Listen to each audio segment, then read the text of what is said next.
दोस्तों, स्वागत है आपका स्माइल फैमिलीज चैनल में। इस वीडियो में हम आपको बताने वाले हैं कि महाशिवरात्रि के दिन आपको क्या क्या जरूर ही खाना है और क्या क्या आपको नहीं खाना है।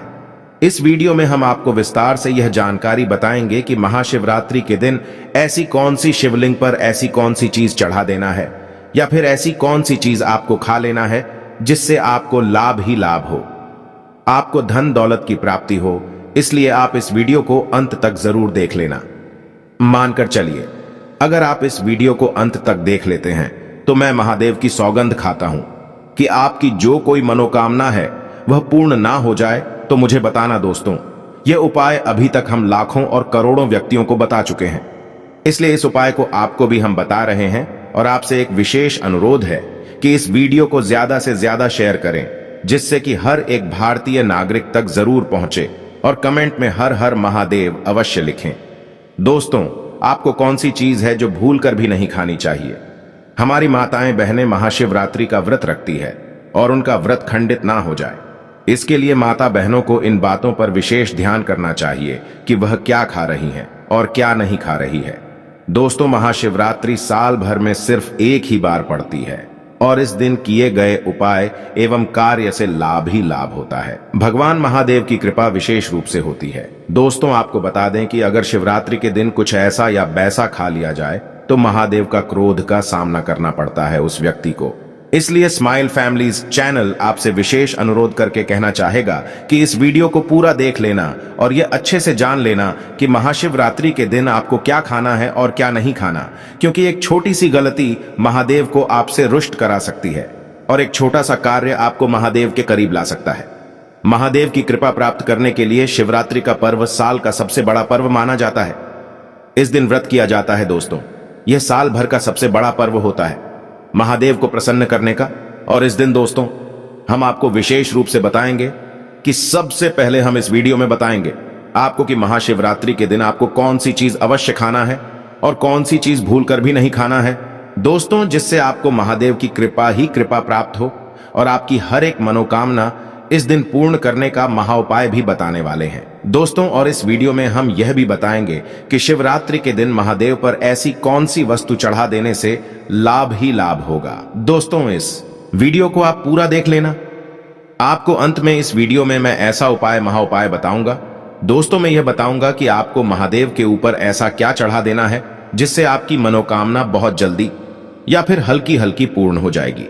इसलिए इस वीडियो को पूरा देख लेना। चलिए जान लेते हैं सबसे पहले कि महाशिवरात्रि कब मनाई जाएगी और व्रत में आपको क्या खाना है और क्या नहीं खाना। दोस्तों, महाशिवरात्रि 2024 महाशिवरात्रि इस साल 8 मार्च को मनाई जाएगी। दोस्तों, इस खास मौके पर पूरे देश में भगवान शिव जी के मंदिर में भीड़ लगेगी। कई लोग इस पावन अवसर पर भगवान शिव जी को प्रसन्न करने के लिए उपवास रखते हैं। उपवास रखने से मन को शांति मिलती है। अगर आप भी इस खास अवसर पर उपवास करने जा रहे हैं तो अपनी सेहत का विशेष ध्यान रखें। साथ ही इस बात का ध्यान रखें कि इस अवसर पर क्या खाएं और क्या ना खाएं।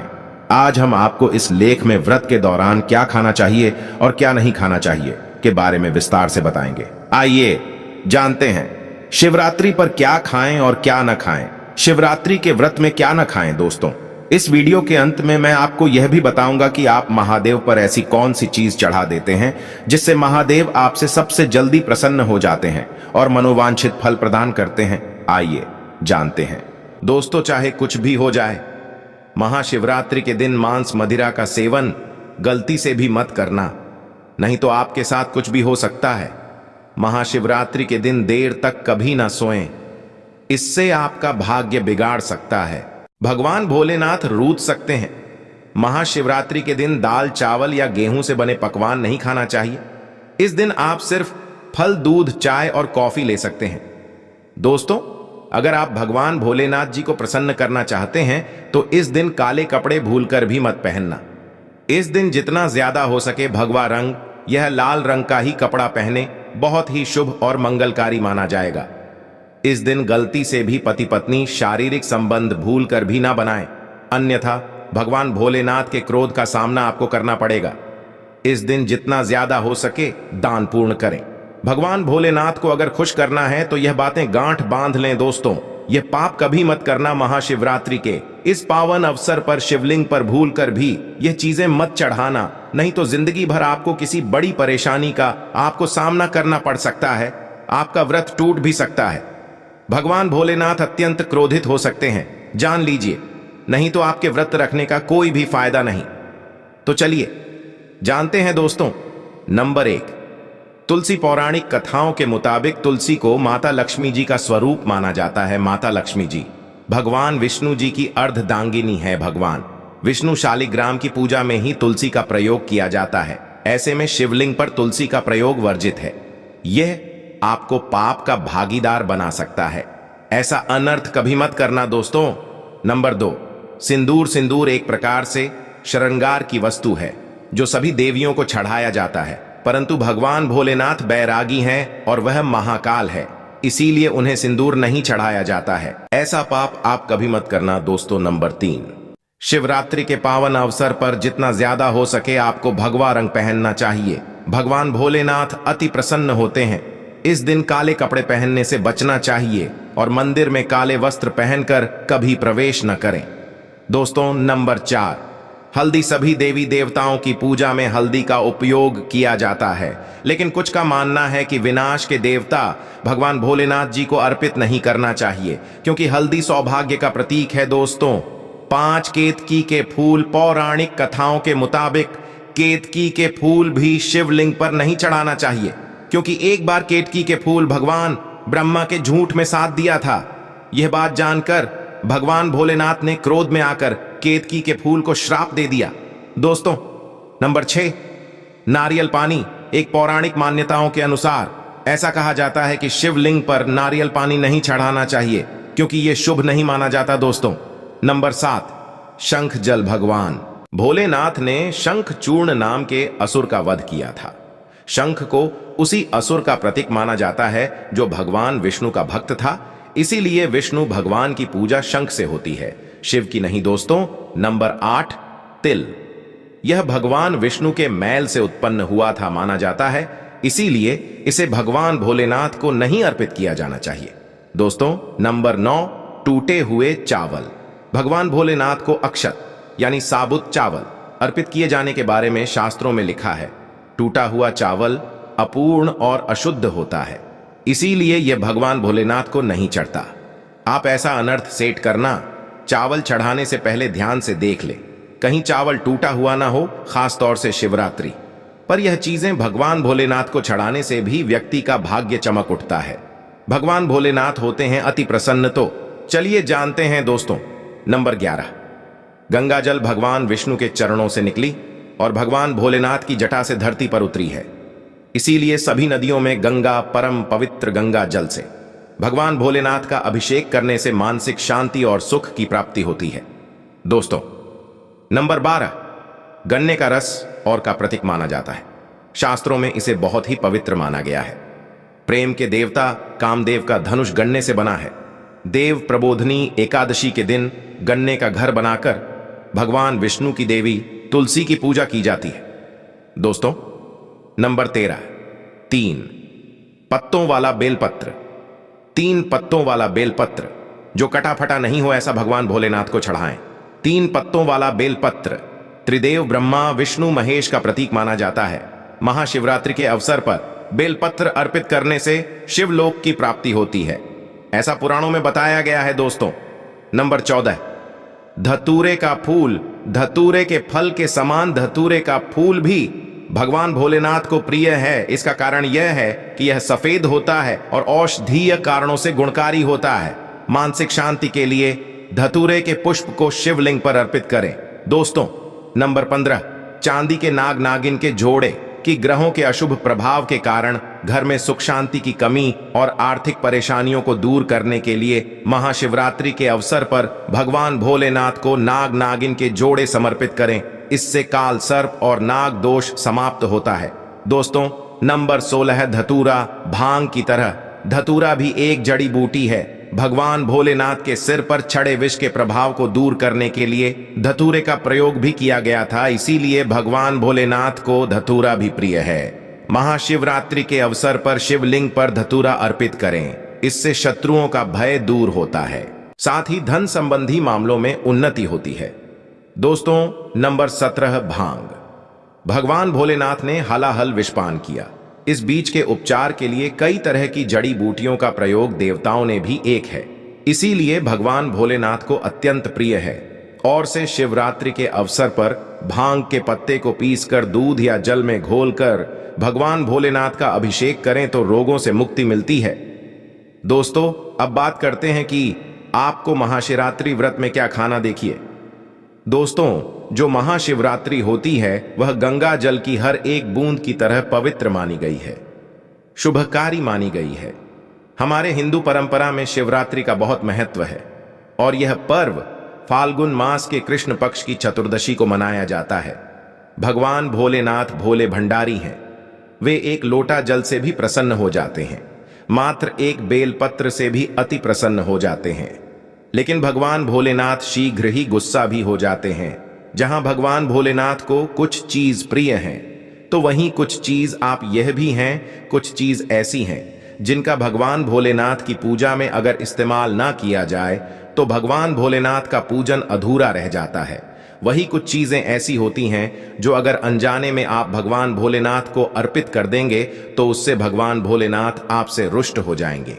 इसलिए भगवान भोलेनाथ की पूजा करते समय कुछ बातों का विशेष ध्यान रखना चाहिए।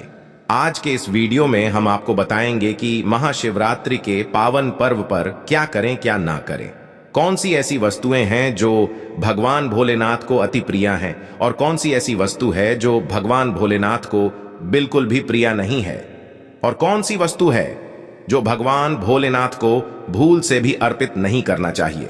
दोस्तों, सबसे पहले जानते हैं कि महाशिवरात्रि के पावन पर्व पर क्या करना चाहिए जिससे कि भगवान भोलेनाथ और माता पार्वती का आशीर्वाद आपको प्राप्त हो। महाशिवरात्रि के दिन भगवान भोलेनाथ की पूजा सफेद या लाल रंग के वस्त्र धारण करके ही करें। सफेद और लाल रंग के वस्त्र धारण कर भगवान भोलेनाथ का पूजन करना बहुत ही शुभ माना जाता है। यदि संभव हो तो इस दिन पूजा में बिना सिले हुए वस्त्र पहने महाशिवरात्रि के पावन पर्व पर भगवान भोलेनाथ की शिवलिंग का पूजन अवश्य ही करें। शास्त्रों के अनुसार महाशिवरात्रि के दिन ही भगवान भोलेनाथ शिवलिंग के रूप में प्रकट हुए। इसलिए इस दिन शिवलिंग का पूजन करना सबसे ज्यादा श्रेष्ठ माना जाता है। शिवलिंग का पूजन करने से भगवान भोलेनाथ और माता पार्वती की असीम कृपा प्राप्त होती है। वैसे तो महाशिवरात्रि पर भगवान भोलेनाथ का पूजन रात्रि के चारों पहाड़ में किया जाता है। दोस्तों, इस बार पंचांग के अनुसार फाल्गुन माह के कृष्ण पक्ष की चतुर्दशी तिथि की शुरुआत 8 मार्च रात में 9:47 से होगी। इस तिथि का समापन अगले दिन 9 मार्च शाम 6:17 पर होगा। महाशिवरात्रि व्रत के दिन भगवान भोलेनाथ जी की उपासना निशिता काल में की जाती है, इसलिए महाशिवरात्रि व्रत इस साल 8 मार्च 2024 शुक्रवार के दिन रखा जाएगा। दोस्तों, अब बात करते हैं कि आप लोग किस पहर में कितने समय पूजन कर सकते हैं। प्रथम पहर पूजन समय 8 मार्च को शाम 6:25 से शुरू होगा और समापन रात 9:28 को होगा। दूसरा पहर पूजन समय 8 मार्च को रात 9:28 से शुरू होगा और समापन 9 मार्च को रात 12:31 पर होगा। तीसरे पहर पूजन समय मार्च को रात 12:31 से शुरू होगा और समापन सुबह 3:34 पर होगा। दोस्तों, महाशिवरात्रि का मतलब है भगवान भोलेनाथ का रात्रि के समय पूजन करना। इससे भगवान भोलेनाथ अतिशीघ्र ही प्रसन्न हो जाएंगे और आपको मनचाहा वरदान देंगे। महाशिवरात्रि पर भगवान भोलेनाथ के साथ माता पार्वती जी की पूजा भी अवश्य ही करें। ऐसा करने से आपको भगवान भोलेनाथ के साथ माता पार्वती जी का भी आशीर्वाद प्राप्त होगा। शिवरात्रि के दिन भगवान भोलेनाथ की शिवलिंग पर बेलपत्र अवश्य ही अर्पित करें। बेलपत्र भगवान भोलेनाथ को अति प्रिय है। बेलपत्र के बिना भगवान भोलेनाथ का पूजन अधूरा माना जाता है। बेलपत्र एक पत्ता नहीं माना जाता। एक डांडी में जो 3 पत्ते जुड़े हैं उन्हें बेलपत्र कहा जाता है। एक डांडी में 3 जुड़े हुए बेलपत्र ही शिवलिंग पर अर्पित करें और चंदन से उस पर ओम नमः शिवाय लिख करके अर्पित करें। ऐसा करने से भगवान भोलेनाथ की कृपा प्राप्त होती है। महाशिवरात्रि के दिन भगवान भोलेनाथ को पूजा में अक्षत अर्पित करें ऐसा करने से आपको भगवान भोलेनाथ जी का आशीर्वाद प्राप्त होगा। इस दिन रात्रि में भगवान भोलेनाथ का जागरण अवश्य करना चाहिए, जिससे आपको महाशिवरात्रि का पूर्ण फल प्राप्त हो सके। महाशिवरात्रि के दिन भगवान भोलेनाथ की पूजा करने से पहले भगवान श्री गणेश, भगवान कार्तिकेय, नंदी जी और माता पार्वती का पूजन अवश्य ही करना चाहिए, नहीं तो आपको पूजा का फल प्राप्त नहीं होगा। इस दिन बैल को हरा चारा अवश्य ही खिलाना चाहिए, क्योंकि बैल को नंदी जी का रूप माना जाता है, जो भगवान भोलेनाथ जी को अत्यधिक प्रिय है। दोस्तों, महाशिवरात्रि पर इन कार्यों को करने से भगवान भोलेनाथ की कृपा प्राप्त होती है। दोस्तों, अब बात करते हैं कि आपको महाशिवरात्रि के दिन क्या क्या खाना चाहिए। शिव पुराण के अनुसार माना जाता है कि महाशिवरात्रि पर व्रतधारी को धतूरा अवश्य खा लेना चाहिए। भले ही आप थोड़ा सा खाएं, लेकिन खा जरूर लें, इससे व्रत पूरा हो जाता है। इस दिन भांग खाने से संपूर्ण फलों की प्राप्ति हो जाती है। अगर आप भांग नहीं खाते हैं तो इसे थोड़ा बहुत छक लें, नहीं तो आपका व्रत अधूरा माना जाएगा। दोस्तों, महाशिवरात्रि के पावन पर्व पर भगवान भोलेनाथ और माता पार्वती जी की कृपा प्राप्त करने के लिए इन सभी बातों का विशेष ध्यान रखें, जिससे आपको व्रत और पूजा का पूर्ण फल प्राप्त हो और भगवान भोलेनाथ और माता पार्वती जी की आपको कृपा मिल सके। बहुत सी चीजें इस दिन के व्रत में ऐसी होती हैं जो आपको नहीं खानी चाहिए, और एक चीज ऐसी है जो महाशिवरात्रि के दिन जरूर खानी चाहिए, ताकि आपको इस व्रत का संपूर्ण फल मिले। महाशिवरात्रि के दिन बहुत से लोग व्रत रखते हैं, एक बेला उपवास रखकर कई लोग साथ भी भोजन करते हैं। महाशिवरात्रि का व्रत अगर आप रखते हैं तो ध्यान रखें, शरीर में पानी की कमी ना हो, इसके लिए अनार या संतरे के जूस का सेवन कर सकते हैं, लेकिन गन्ने का जूस मत पीजिएगा।